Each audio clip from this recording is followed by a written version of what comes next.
Bonjour à tous, eh bien aujourd'hui on se retrouve du coup pour continuer d'explorer InDesign et on va s'attarder plus précisément actuellement sur les liens. Donc on en avait déjà parlé dans une vidéo précédente, mais on va voir un petit peu à quoi ça sert très exactement et pourquoi c'est si pratique. En fait, tout simplement, lorsqu'on insère une image, alors j'ai pas de photo pour le moment, mais je vais en créer une. Je crée une petite image, superbe. Je vais l'insérer directement dans le design. Donc là voilà, je suis dans InDesign de façon classique. Au pire, je crée un nouvel élément. Hein, donc voilà, je crée un document vierge hein, qui est ici. J'insère ma photo. Hop, superbe. C'est ça, c'est le panneau que je retrouvais sur le côté pour enregistrer. Et donc là, pour le moment, il n'y a rien de très complexe. Hein, en soi, j'ai juste inséré ma photo. Vu dans la vidéo sur les photos. Et je vous avais dit, du coup, il faut bien faire attention en fait à l'endroit où est stockée votre photo, parce que si par exemple je la mets dans. Là, je vais créer un nouveau dossier qui s'appelle test par exemple. Si je la glisse dans test, et bien directement sur InDesign, là on va retrouver le petit point d'interrogation qui me dit bah attention, j'ai plus cette photo. Et d'ailleurs, je vais faire ça une deuxième fois par exemple, donc je vais reprendre une autre photo, on va prendre cette partie-là par exemple. Super. Et voilà, elle est ici. Pareil, je vais la mettre dans test. Et donc, du coup, elle va supprimer. Je vous avais dit la fois dernière, si on veut, on a la possibilité en fait de la récupérer. Le fait de ne pas le faire, ça, en gros, là, ce que vous voyez, c'est tout simplement, oui, qui est là, c'est un aperçu de l'image telle qu'elle était faite, et donc telle qu'elle était représentée dans le logiciel avant l'export. C'est juste un aperçu. Ce qui fait que si vous exportez ça en gardant ces erreurs-là, vous voyez en bas, hein, c'est écrit erreur, hein, simplement, je vais agrandir un peu, et on retrouve ces points d'interrogation ici, et bien tout simplement, on aura une qualité très très faible lors de l'export. Ce sera grosso modo assez dégueu et c'est pas du tout ce qu'on veut. En soi, nous on veut la meilleure qualité possible, donc on peut pas garder ça comme ça, on peut pas garder cette erreur là. Donc ce qu'on va faire, c'est on va aller dans le panneau lien là sur le côté. Donc si vous l'avez pas, vous allez dans fenêtre et là on a lien, commande Shift D le raccourci. Et donc là, quand on voit nos liens, on a nos deux images hein, qui sont là, mais comme vous voyez, hein, c'est un lien manquant. Donc il vous dit directement hein, double-cliquer pour rééditer le lien, ou quand on clique dessus, on a la possibilité de cliquer là-dessus. C'est exactement pareil. Voilà, on peut cliquer pour rééditer le lien. Double-cliquer là, hein, en l'occurrence, c'est exactement la même chose. On double-clique. Et là, ce que je vais faire, c'est que je vais aller dans mon bureau, je vais trouver mon petit dossier. Et en l'occurrence, alors faut pas que je me trompe, c'est celle qui finit par 46, donc c'est celle-ci. Donc là, je vais faire ouvrir. Et vous voyez, je vous avais dit, hein, rechercher les liens manquants de ce dossier la fois dernière, c'est ce qui permettrait de récupérer les autres photos. Et en l'occurrence, le fait de laisser ça actif, ça va me permettre de récupérer la deuxième directement. Vous allez voir que celui-là, il va sauter aussi. Donc, je fais OK. Et là, vous voyez, ça me dit directement, la recherche de ce répertoire a permis de retrouver un autre lien.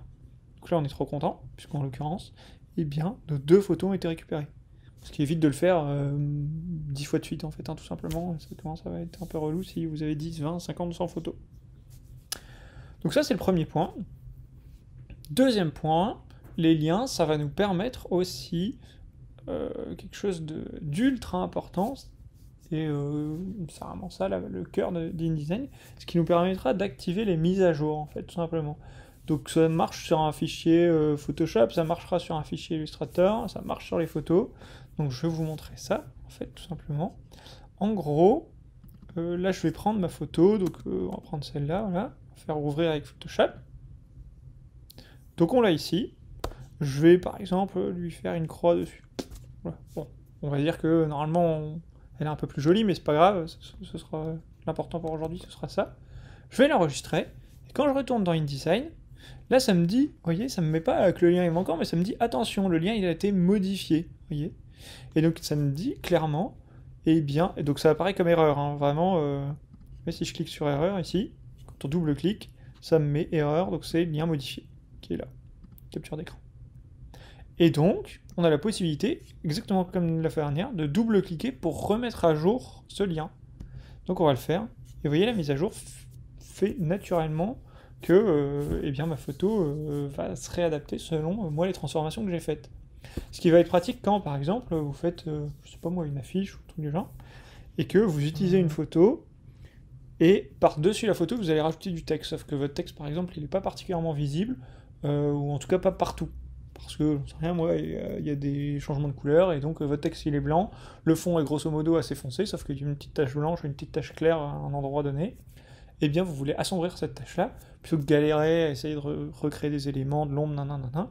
Eh bien, en fait, vous prenez votre photo, vous l'ouvrez dans Photoshop, et il n'y aura pas à la redisposer, en fait, elle va rester telle qu'elle est sur InDesign. On va gagner énormément de temps là-dessus. Et c'est pareil sur un élément Illustrator, c'est-à-dire que si je crée un nouveau document sur Illu, voilà, je vais faire, on s'en fout, enfin voilà, un 4, très bien, pas très beau, mais c'est pas grave. Je vais l'enregistrer, donc on va l'enregistrer dans mon bureau, voilà, je vais l'appeler 4. Hop, super.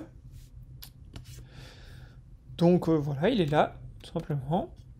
Je vais rouvrir mon InDesign. Donc Illu, je vais pouvoir le baisser, on n'en a pas trop besoin. Bon, non, c'est pas grave, je vais le laisser comme ça. Donc je vais laisser mon InDesign ici. Je vous rappelle, pour insérer un élément, c'est commande D pour importer. Donc là, je vais prendre mon AI, je vais faire ouvrir. Et vous voyez, il est là, hein, tout simplement. Je vais pouvoir soit glisser, soit cliquer, pardon, soit faire un cliquer-glisser pour insérer mon AI.